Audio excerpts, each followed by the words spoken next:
നമ്മുടെ സമൂഹത്തിൽ നമുക്ക് ചുറ്റും ജീവിക്കുന്ന, വേദനിക്കുന്ന, നിരാലംബരും രോഗികളുമായ സഹോദരങ്ങളിലേക്ക് നന്മയുടെ കരം നീട്ടുവാൻ ശമരിയാൻ ഞങ്ങൾ ഒരുക്കുകയാണ്.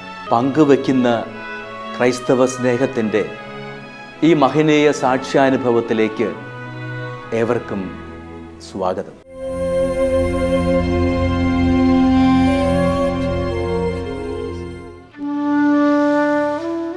സ്നേഹത്തിൻ്റെ സഹായഹസ്തവുമായി സമരിയാൻ ഇന്ന് കടന്നു ചെല്ലുന്നത് ഇടുക്കി ജില്ലയിലെ കാഞ്ചിയാർ പഞ്ചായത്തിൽ 5-ാം വാർഡിൽ താമസിക്കുന്ന ആദർശ് എന്ന പേരായ 14 വയസ്സുകാരൻ്റെ അടുത്തേക്കാണ്. കാഞ്ചിയാർ പഞ്ചായത്തിലെ പേഴുങ്കണ്ടം എന്ന സ്ഥലത്ത് കല്ലൂരാത്ത് വീട്ടിൽ പ്രസാദിൻ്റെയും ഷീജയുടെയും 2 മക്കളിൽ ഇളയ കുട്ടിയാണ് ആദർശ് എന്ന ഈ 14 വയസ്സുകാരൻ. എൻ്റെ പേര് ബിജു ജോസഫ് കപ്പലുമാക്കൽ. ഞാൻ ഇടുക്കി ജില്ലയിൽ കാഞ്ചിയാർ ഗ്രാമപഞ്ചായത്ത് 5-ാം വാർഡ് മെമ്പറാണ്. കല്ലൂരാത്ത് വീട്ടിൽ ആദർശിൻ്റെ ചികിത്സാ കാര്യങ്ങളെക്കുറിച്ച് സംസാരിക്കുന്നതിന് വേണ്ടിയാണ് ഞാനിവിടെ നിൽക്കുന്നത്. ആദർശ് ജനിച്ച് 25 ദിവസം ആയപ്പോൾ മുതൽ കുട്ടിക്ക് രോഗലക്ഷണങ്ങൾ കണ്ടു തുടങ്ങിയതാണ്. കിഡ്നി സംബന്ധമായ പ്രശ്നമാണെന്നാണ് പിന്നീട് നടത്തിയ ചികിത്സയിൽ മനസ്സിലാക്കാൻ കഴിഞ്ഞിട്ടുള്ളത്. 6 വർഷമായിട്ട് ഡയാലിസിസ് ചെയ്തുകൊണ്ടിരിക്കുകയാണ്. സാമ്പത്തികമായി വളരെ പിന്നോക്കാവസ്ഥയിൽ നിൽക്കുന്ന കുടുംബമാണ്. ഇത്രയും കാലത്തെ ചികിത്സകൾ പോലും നാട്ടുകാരുടെ സന്മനസ്സുകൊണ്ട് മാത്രമാണ് നടത്തിക്കൊണ്ടു പോകാൻ സാധിച്ചത്. ഇനിയുള്ള തുടർ ചികിത്സയ്ക്ക് ധാരാളം പണം ആവശ്യമുണ്ട്. ഈ പ്രോഗ്രാം കണ്ടുകൊണ്ടിരിക്കുന്ന നല്ല മനസ്സുള്ള ആളുകളുടെ പ്രാർത്ഥനീയ സഹായവും ഈ കുടുംബത്തിന് ആവശ്യമാണ്.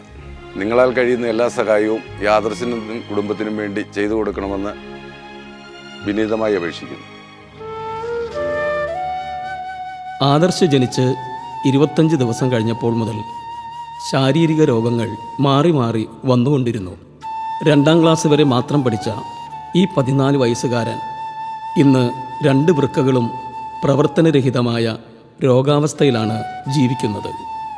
സമപ്രായക്കാരായ കുട്ടികളോടൊപ്പം പഠിച്ചും കളിച്ചും നടക്കേണ്ട ഈ പ്രായത്തിൽ ആഴ്ചയിൽ 4 ഡയാലിസിസ് വീതം ചെയ്തുകൊണ്ടാണ് ജീവൻ നിലനിർത്തി പോരുന്നത്.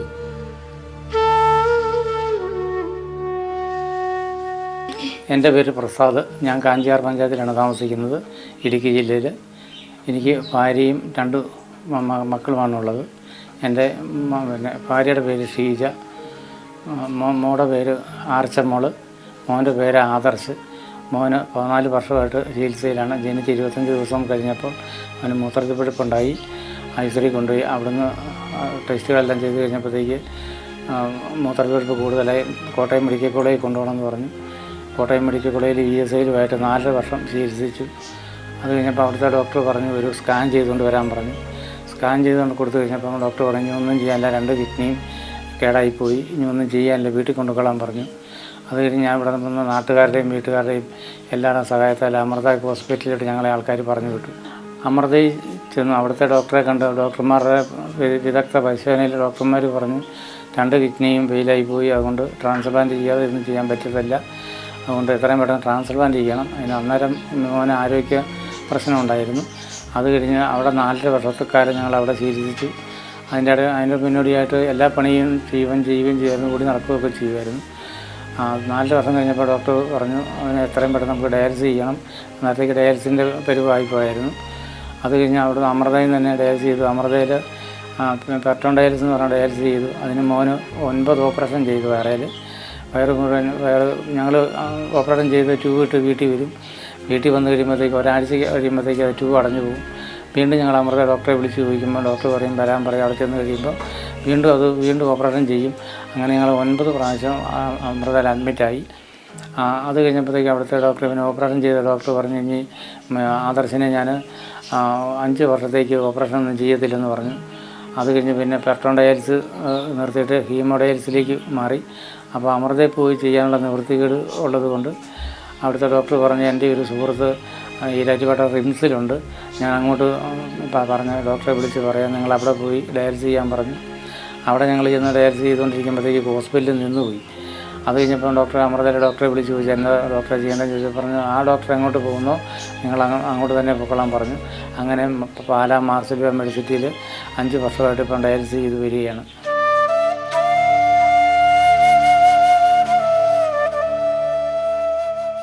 ശരീരത്തെ ബാധിച്ചിരിക്കുന്ന രോഗത്തിൻ്റെ ഗുരുതരാവസ്ഥ അറിയാമെങ്കിലും എപ്പോഴും ചിരിച്ച മുഖവുമായാണ് ആദർശനെ അവിടെ കാണാൻ കഴിയുക.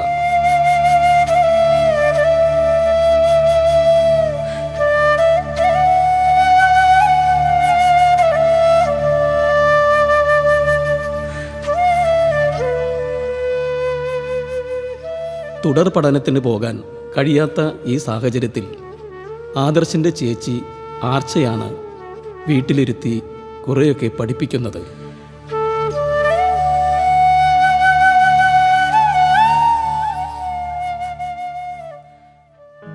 അതിനിടയ്ക്ക് എൻ്റെ മോന് ഫിക്സ് ഉണ്ടായി. ആഴ്ചയിൽ 4 ഡയാലിസിസ് അന്ന് ചെയ്തുകൊണ്ടിരുന്നത്. അത് കഴിഞ്ഞപ്പോൾ എനിക്ക് നിവൃത്തിയില്ലാത്തതിൻ്റെ പേര് ഡോക്ടറോട് ഞാൻ പറഞ്ഞു, ഡോക്ടറെ എനിക്ക് നിവൃത്തിയില്ല എന്ന് പറഞ്ഞപ്പം പറഞ്ഞു അത് എൻ്റെ ഇഷ്ടത്തിനങ്ങ് ചെയ്യാൻ പറ്റത്തില്ല, അതുകൊണ്ട് നിങ്ങൾക്ക് ഒരു കാര്യം ചെയ്യുക, നിങ്ങളുടെ ഇഷ്ടത്തിനാണെങ്കിൽ 3 കുറച്ചു, ഞാൻ സമ്മതിച്ചിട്ട് നിങ്ങൾ ഒരെണ്ണം കുറയ്ക്കണ്ട എന്ന് ഡോക്ടർ പറഞ്ഞു. അത് കഴിഞ്ഞ് അവിടെ ഈ 3 ചെയ്തിട്ട് അവന് വലിയ പ്രശ്നങ്ങളൊന്നും ഉണ്ടായില്ല. അങ്ങനെ 3 ഡയാലിസിസ് വെച്ച് അത് ചെയ്തു വന്ന് ഒരു 2 വർഷം കഴിഞ്ഞപ്പോഴത്തേക്ക് അവന് ഫിക്സ് ഉണ്ടായി. വീട്ടിൽ വന്ന് ഡയാലിസിസ് കഴിഞ്ഞ് വീട്ടിൽ വന്നപ്പോൾ ഫിക്സ് ഉണ്ടായി. ഇവിടെ ഞങ്ങൾ സെൻറ്റ് ജോൺസ് എന്ന് പറഞ്ഞ ഹോസ്പിറ്റലുണ്ട്, അവിടെ കൊണ്ടുപോയിട്ട് പിറ്റേ ദിവസം രാവിലെ ഡോക്ടറെ വിളിച്ചു പറഞ്ഞു അങ്ങോട്ട് എൻ്റെ മാർസിലിയയിലേക്ക് കൊണ്ടുവരാൻ പറഞ്ഞു. മാർസിലിയയിൽ ചെന്ന് കഴിഞ്ഞപ്പോഴത്തേക്ക് പറഞ്ഞ് കൂടുതലായിപ്പോയി, നമുക്കൊന്നും ചെയ്യാനില്ലെന്നൊക്കെ പറഞ്ഞ് 4 ദിവസത്തെ അവധിയാണ് എൻ്റെ മോന് പറഞ്ഞത്. ആ 4 ദിവസം എല്ലാവരെയും അറിയിച്ചോളാൻ പറഞ്ഞു. ഞാൻ അവൻ്റെ അമ്മയോട് പറയത്തില്ല, ഡോക്ടർ പറഞ്ഞു അവൻ്റെ അമ്മയോട് പറയത്തില്ല, അതുകൊണ്ട് ആദർശിൻ്റെ അച്ഛൻ തന്നെ അമ്മയെ പറഞ്ഞ് മനസ്സിലാക്കി കൊടുക്കണം, മോൻ്റെ അവസ്ഥ ഇപ്പോൾ ഇതാണെന്ന് പറഞ്ഞു. അങ്ങനെ ഞാൻ അന്നേരം ഇവൻ്റെ ഹാർട്ടിൻ്റെ അകത്ത് 2 ബ്ലഡ് കഷ്ണം ഡയാലിസിസ് വഴി കണ്ട് പോയായിരുന്നു. അതിലൊരു ബ്ലഡ് കഷ്ണം പോയതാണ് ഇവന് തലച്ചോറിലേക്ക് പോയി, അതാണ് ഇവന് ഫിക്സ് ഉണ്ടാക്കാൻ കാരണമെന്നാണ് ഡോക്ടർ പറഞ്ഞത്.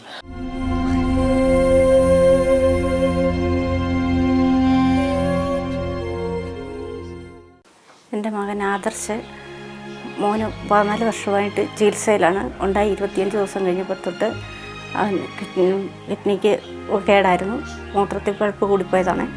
കോട്ടയം ESIയിലും അവിടുത്തെ ചികിത്സ 4.5 വർഷം കഴിഞ്ഞു. അത് കഴിഞ്ഞ് ഡോക്ടർ പറഞ്ഞു ഞങ്ങളെ കൊണ്ടൊന്നും ചെയ്യാനില്ല, നിങ്ങൾ വീട്ടിൽ പൊക്കോളാൻ പറഞ്ഞു. അവിടുന്ന് ഞങ്ങൾ ഇവിടെ വന്ന് ഇവിടുത്തെ നമ്മുടെ സമുദായവും പള്ളിയും അങ്ങനെ ഒത്തിരി ആൾക്കാരുമായിട്ട് ജനകീയ സമ്പർക്കം പോലെ അവർ ചർച്ച ചെയ്ത് കുഞ്ഞിനെ എറണാകുളം അമൃതയിലേക്ക് മാറ്റി. അവിടുന്ന് 4.5 വർഷത്തോളം അവിടെ ചികിത്സിച്ചു. അവിടെ ചികിത്സിച്ചുകൊണ്ട് വന്നപ്പോൾ അവന് ഡയാലിസിസിലേക്ക് പോയി. ഇപ്പോൾ അവിടെ ഡയാലിസിസ് ചെയ്തു. വയറേലാണ് ആദ്യം ചെയ്തത്. അവിടെ കുഞ്ഞിന് 11 ഓപ്പറേഷൻ ചെയ്തു. അവൻ്റെ 2 സൈഡും ഓപ്പറേഷൻ ചെയ്ത് ആദ്യമേ മെഡിക്കൽ കോളേജിൽ നിന്ന് തന്നെ ആദ്യമേ 2 സൈഡും ഓപ്പറേഷൻ ചെയ്ത് ട്യൂബ് ഇട്ടേക്കുമായിരുന്നു മൂത്രമൊക്കെ പോകാനായിട്ട്. അത് കഴിഞ്ഞ് പിന്നെ ഡയാലിസിസ് ചെയ്തു. ഡയാലിസിസ് കഴിഞ്ഞ് ട്രാൻസ്പ്ലാന്റ് എത്രയും പെട്ടെന്ന് ചെയ്യണമെന്ന് പറഞ്ഞായിരുന്നു. അന്നേരത്തേക്ക് അവന് ഹാർട്ടിന് ഇടുപ്പൊക്കെ കുറഞ്ഞായിരുന്നു. ഞങ്ങൾ അത് നോക്കിയായിരുന്നു. ഹാർട്ടിന് ഇടുപ്പ് കുറഞ്ഞു, അതുകൊണ്ട് ഇപ്പോൾ ഒന്നും ചെയ്യാൻ പറ്റത്തില്ല എന്ന് പറഞ്ഞു. അവിടെ അമൃതയിൽ ചികിത്സിച്ച് കഴിഞ്ഞപ്പോൾ ഞങ്ങൾക്ക് പോയി വരാൻ ബുദ്ധിമുട്ടുള്ളത് കൊണ്ട് അവിടുത്തെ ഡോക്ടർ പറഞ്ഞു റിംസിൽ ഒരു ഡോക്ടറുണ്ട്, അതെൻ്റെ സുഹൃത്താണ്, ഞാൻ അങ്ങോട്ടാക്കാം നിങ്ങളെന്ന് പറഞ്ഞു. അങ്ങോട്ടാക്കി അവിടുന്ന് റിംസ് വിറ്റു. അന്നേരം അവിടുത്തെ ഡോക്ടർ പാലാ മെഡിസിറ്റി മാർസിലിയയിലേക്ക് പോയി. അന്നേരം ഡോക്ടറോട് ഞങ്ങൾ ചോദിച്ചു ഞങ്ങൾ എങ്ങനെയാണ് ചെയ്യേണ്ടത് സാറേ എന്ന് ചോദിച്ചപ്പോൾ പറഞ്ഞു നിങ്ങൾ ആ ഡോക്ടർ എങ്ങോട്ട് പോന്നു ആ കൂടെ നിങ്ങളും പൊക്കോളാനാണ് പറഞ്ഞത്. അത് അപ്പോൾ ഇവിടുത്തെ ചികിത്സയാണ്. ഇപ്പം മോനെ എത്രയും പെട്ടെന്ന് ട്രാൻസ്പ്ലാന്റ് നടത്തണമെന്നാണ് പറഞ്ഞിരിക്കുന്നത്. ട്രാൻസ്പ്ലാന്റ് നടത്തുന്നതിന് മുമ്പ് തന്നെ കിഡ്നി 2 മാറ്റി കളയണം, അത് കഴിഞ്ഞ് അവന് മാറ്റി വെക്കാൻ പറ്റത്തുള്ളൂ. ഇത്രയും നാളും ഞങ്ങൾ നാട്ടുകാരുടെ സഹായത്തിലാണ് മോൻ്റെ ചികിത്സ ചെയ്തത്.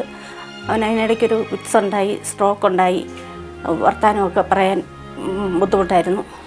അത് കഴിഞ്ഞൊക്കെ ഇപ്പോൾ ഇച്ചിരി മാറ്റം വരുന്നുണ്ട്, വർത്തമാനമൊക്കെ പറയാൻ തുടങ്ങിയിട്ടുണ്ട്.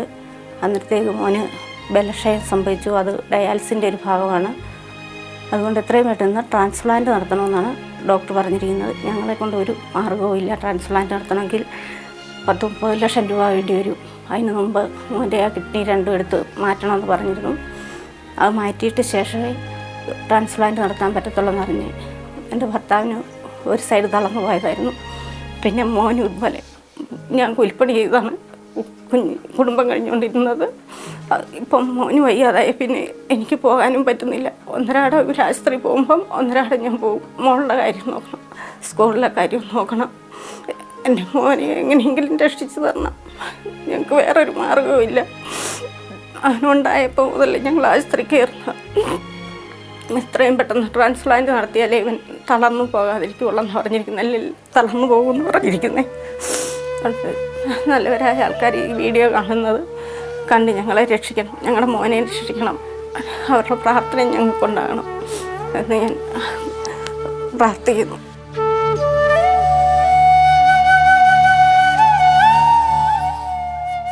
പട്ടിണിയും ദുരിതവും രോഗവും നിറഞ്ഞ ഇവരുടെ കുടുംബത്തെ ദൈവം കൈവിടില്ല എന്ന ഉറച്ച വിശ്വാസത്തിലാണ് ഇവർ ഇന്നും കഴിയുന്നത്.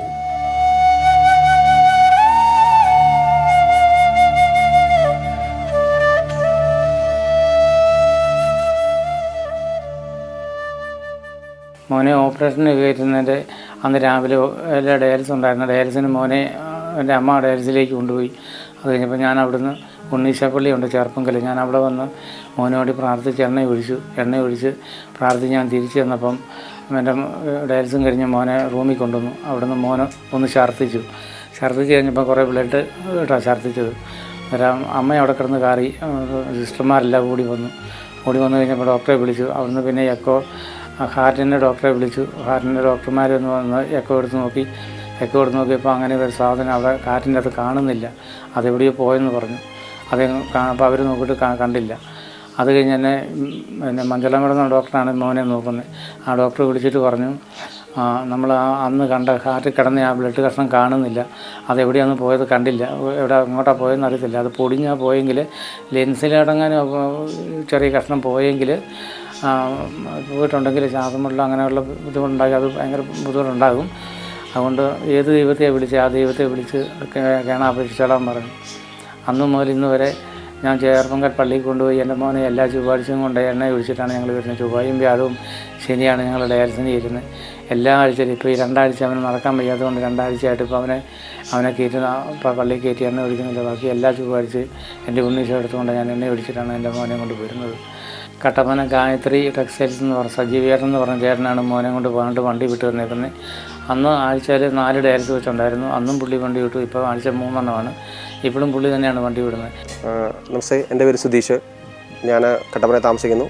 ഞാൻ ആദർശനെയും കൊണ്ട് കോട്ടയം മാർസിലിവ മെഡിസിറ്റി ഡയാലിസിന് കൊണ്ടുവന്ന ഡ്രൈവറാണ് ഞാൻ. കട്ടപ്പനയിലെ ഗായത്രി ഡിസൈൻസിൻ്റെ സജീവൻ ചേട്ടൻ്റെ ഒരു കാരുണ്യത്തിൻ്റെ പുറത്ത് വിടുന്ന വണ്ടിയിലെ ഡ്രൈവറാണ്. എല്ലാ ചൊവ്വ വ്യാഴം ശനി ദിവസങ്ങളിൽ ഞാൻ ഈ കൊച്ചിനെ കൊണ്ട് മാർസിലിവ മെഡിസിറ്റിയിൽ ഇവിടെ നിന്നും ഏകദേശം 110 കിലോമീറ്റർ അടുത്ത് ദൂരം സഞ്ചരിച്ച് വൺ സൈഡ് പോയിട്ടാണ് പോകുന്നത്. രാവിലെ 5 മണിയോടുകൂടി 5:30 ഇവിടുന്ന് പോകണം. അപ്പോൾ ഇത് ആദർശന കുഞ്ഞ് രാവിലെ 5 മണിക്ക് എഴുന്നേറ്റ് റെഡിയായി. ഞാൻ 5:30 ഇവിടുന്ന് കൊണ്ടുവന്നു. 7:30 ഹോസ്പിറ്റലിൽ ചെല്ലുകയും തുടർന്നുള്ള ലഘു ഭക്ഷണം കഴിച്ചതിന് ശേഷം 9 മണിയോടുകൂടിയാണ് കുഞ്ഞിന് ഡയാലിസിസ് തുടങ്ങുന്നത്. അപ്പോൾ 1 മണി വരെ ഡയാലിസിന് ശേഷം കുഞ്ഞ് ഞങ്ങളവിടെ നിന്ന് തിരിച്ചു പോരുകയാണ്. അപ്പം പോകുന്നതിന് വളരെയധികം ചിലവുകളും കാര്യങ്ങളെല്ലാം തന്നെയുണ്ട്. വണ്ടിയുടെ ചിലവുകളെല്ലാം തന്നെ ഗായത്രി ഡിസൈൻസുകാർ മുടക്കുന്നു. എന്നാൽ ആശുപത്രിയിലെ ചിലവുകളെല്ലാം തന്നെ ഭീമമായ ഒരു ഡയാലിസിസിന് ഏകദേശം ഒരു ദിവസം പോയിട്ട് വരുമ്പോൾ തന്നെ 14,000 രൂപയുടെ മണ്ടൽ ചിലവാകുന്നുണ്ട്. ആഴ്ചയിൽ ചൊവ്വ വ്യാഴം ശനി ദിവസങ്ങളിലാണ് അത് പോകേണ്ടത്. അപ്പം പോകുന്നതിന് ഓരോ ദിവസം തന്നെ നാട്ടുകാരുടെ സഹായവും അതുപോലെ തന്നെ മനസാക്ഷിയുള്ള ആളുകളുടെ സഹകരണവും മൂലമാണ് നാളിതുവരെ ഈ കൊച്ചിനെ ആശുപത്രിയിലെ കാര്യങ്ങൾ നടത്താൻ സാധിച്ചത്. ഇത്രയും നാളത്തെ ഭീമമായ ആശുപത്രി ചെലവ് കാരണം ഈ കുടുംബത്തിൽ താങ്ങാവുന്നതിലും അധികം ഭീമമായ സാമ്പത്തിക പ്രതിസന്ധിയിലാണ് ഈ കുടുംബം നടന്നു പോകുന്നത്. ആ സാഹചര്യത്തിലാണ് ഇപ്പോൾ കഴിഞ്ഞ ദിവസം ഡോക്ടർ പറയുകയുണ്ടായി, കൊച്ചിന് ഇപ്പോൾ തന്നെ അതിൻ്റെ ബാക്കിയുള്ള കാര്യങ്ങൾ ഉടനടി ചെയ്തില്ലെങ്കിൽ അദ്ദേഹത്തിൻ്റെ നടക്കുന്ന ആ ഒരു ആരോഗ്യസ്ഥിതി വളരെയധികം മോശമായിക്കൊണ്ടിരിക്കുകയാണ്. അപ്പോൾ ഉടനെ തന്നെ കുഞ്ഞിൻ്റെ കിഡ്നി മാറ്റി വയ്ക്കുകയും തുടർ നടപടികൾ വേണമെന്ന് പറയുകയും കഴിഞ്ഞ ദിവസം ഡോക്ടറെ കണ്ടപ്പോൾ ഡോക്ടർ പറഞ്ഞത് ബ്ലാഡർ ചെക്ക് ചെയ്യണം. അതിന് ഏകദേശം 60,000 രൂപ 70,000 രൂപ വില വരികയും കിഡ്നി മാറ്റി വെക്കുന്നതിന് ഒരു 2 ലക്ഷം രൂപ 2.5 ലക്ഷം രൂപ ആവുകയും ചെയ്യുന്നു. ഇപ്പോൾ നമ്മളൊരാളോട് സഹായം ചോദിക്കണേ പോലും ഭീമമായ തുക ഇപ്പോൾ അവരുടെ കയ്യിൽ ഉണ്ടെങ്കിലേ ഒരു തുക നിശ്ചിതം ഉണ്ടെങ്കിലേ നടക്കുകയുള്ളൂ. അപ്പോൾ അത്രത്തോളം ബുദ്ധിമുട്ടാണ് ഈ കുടുംബം അനുഭവിച്ചുകൊണ്ടിരിക്കുന്നത്. പ്രസാദ് ചേട്ടനാണെങ്കിൽ ഒരു വയ്യാത്ത ആളും, ചേച്ചി അയലക്കത്തോടെ കിട്ടുന്ന കുറച്ച് കൂലിപ്പണികൾക്ക് കിട്ടുന്ന തുച്ഛമായ പൈസ 100-400 രൂപ കിട്ടുന്നുള്ളൂ. അത് എല്ലാ ദിവസവും തന്നെ ഇല്ല. അങ്ങനെയുള്ള കഷ്ടപ്പാടുകളും ദുരിതങ്ങളും നിറഞ്ഞൊരു ജീവിതമാണ് ഇവരുടേത്. ഈ പ്രോഗ്രാമിലൂടെ നമ്മുടെ ഈ വളരെയധികം ആളുകൾ കാണുന്ന ഈ ചാനലിലൂടെ നമ്മുടെ ഈ കൊച്ചിനെ രക്ഷിക്കാനും അവന് വേണ്ടി പ്രാർത്ഥിക്കാനും അതിനുവേണ്ട സഹകരണങ്ങളും ഞാൻ പ്രതീക്ഷിക്കുന്നു, അതുപോലെ അപേക്ഷിക്കുകയും ചെയ്യുന്നു. നിങ്ങളുടെ ഏവരുടെയും സഹായം വേണം എന്ന് അഭ്യർത്ഥിക്കുന്നു.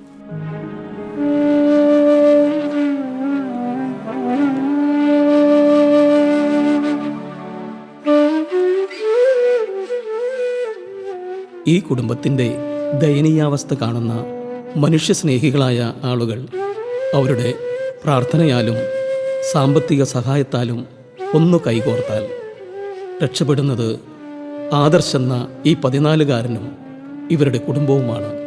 അതുകൊണ്ട് നമുക്കും പ്രാർത്ഥിക്കാം, ഒത്തുചേരാം, സഹായിക്കാം.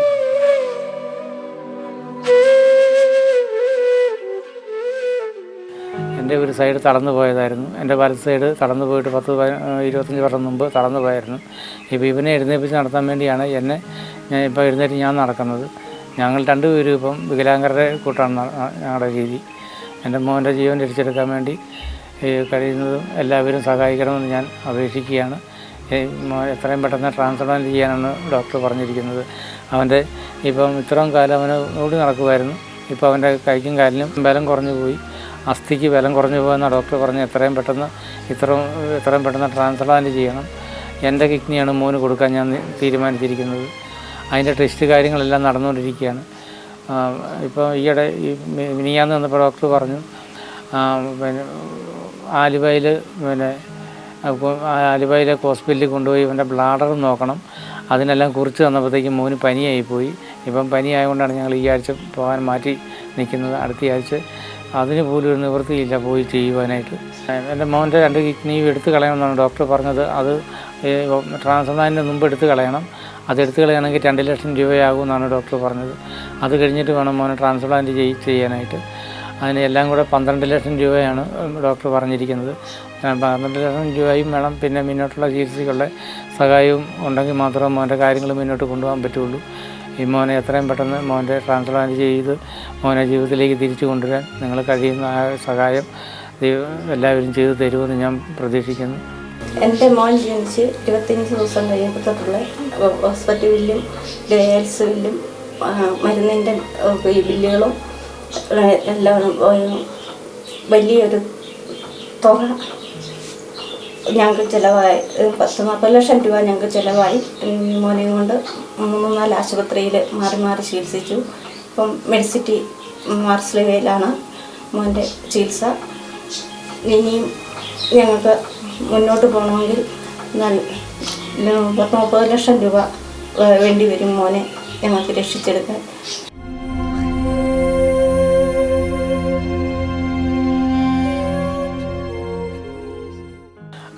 ഈ 10 സെൻറ്റ് സ്ഥലമാണ് എനിക്കുള്ളത്. ഈ 10 സെൻറ്റ് സ്ഥലം പഞ്ചായത്തിൻ്റെ വിലയാണ്. ഇത് ഞാൻ വിൽക്കാൻ പോയാൽ ഇത് പഞ്ചായത്തിൽ കൊണ്ടുപോയി എനിക്ക് പഞ്ചായത്തിൽ നിന്ന് പെരയുടെ കിട്ടിയ ലൈഫിൻ്റെ പൈസ തിരിച്ചടയ്ക്കണം. അതുകൊണ്ട് ഇത് വിൽക്കാനും പറ്റാത്ത കണ്ടീഷനിൽ കിടക്കുക. 2-3 ബാങ്കിലായിട്ട് ലോൺ എടുത്തിട്ടുണ്ട് ഞാൻ മോനെ ചികിത്സിക്കാൻ വേണ്ടി. അതും ഇങ്ങനെ കുടിശ്ശിക കയറി ഇങ്ങനെ കിടക്കുന്നു. ഒരു നിവൃത്തിയില്ലാത്തൊരു കണ്ടീഷനാണ് എൻ്റെ പേര് നോബിള്. ഞാൻ ആദർശിൻ്റെ തൊട്ടയൽവാസിയാണ്. ആദർശിനെ കുഞ്ഞുനാൾ തൊട്ടേ എനിക്കറിയാം. എന്നും രോഗവും പ്രശ്നങ്ങളുമാണ് ഇവർക്ക്. ഒരു ജനിച്ചിട്ട് 25 ദിവസം തൊട്ട് ആദർശ് ആശുപത്രി വാസമാണ് ശരിക്കും പറഞ്ഞാൽ. ഇപ്പോഴാണെങ്കിലും ഡയാലിസിസ് ആഴ്ചയിൽ തന്നെ 2-3 ഡയാലിസിന് പോകുന്നുണ്ട്. ഞാൻ എൻ്റെ കൺമുമ്പിൽ കൂടെയാണ് പോകുന്നത്. നമ്മുടെ വീടിൻ്റെ വാതിൽ കൂടെയാണ് പോകുന്നത്.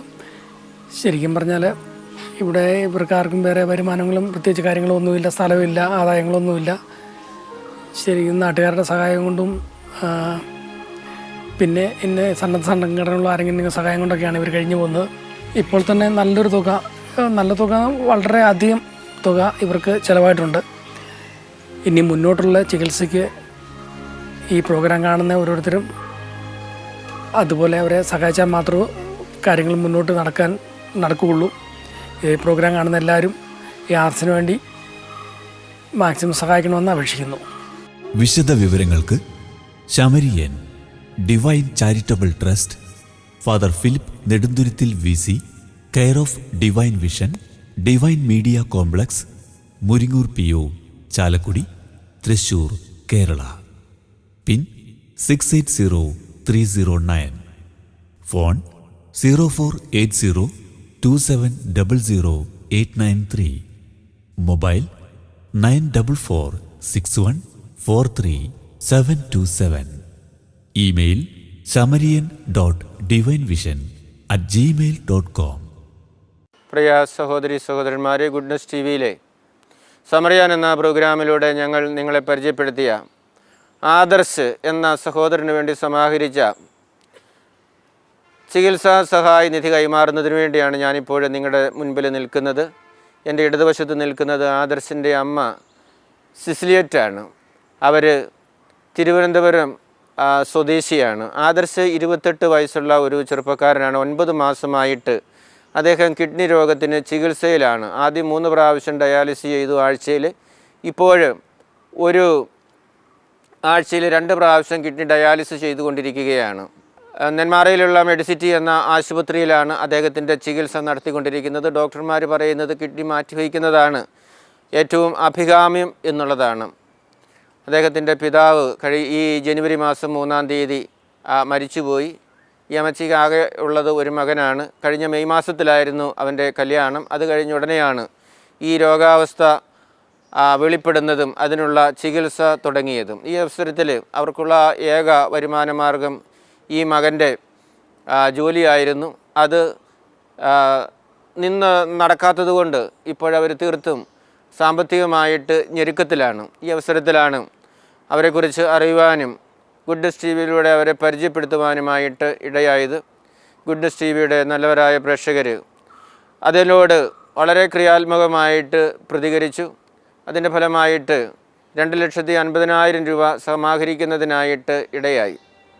ഈ അവസരത്തിൽ ഗുഡ്നസ് TV-യുടെ പേരിലും നിങ്ങളുടെ എല്ലാവരുടെയും പേരിൽ ഞാൻ ഈ തുക ആദർശിൻ്റെ അമ്മയെ ഇപ്പോൾ അദ്ദേഹത്തിൻ്റെ ചികിത്സയ്ക്കായിട്ട് ഏൽപ്പിക്കുകയാണ്.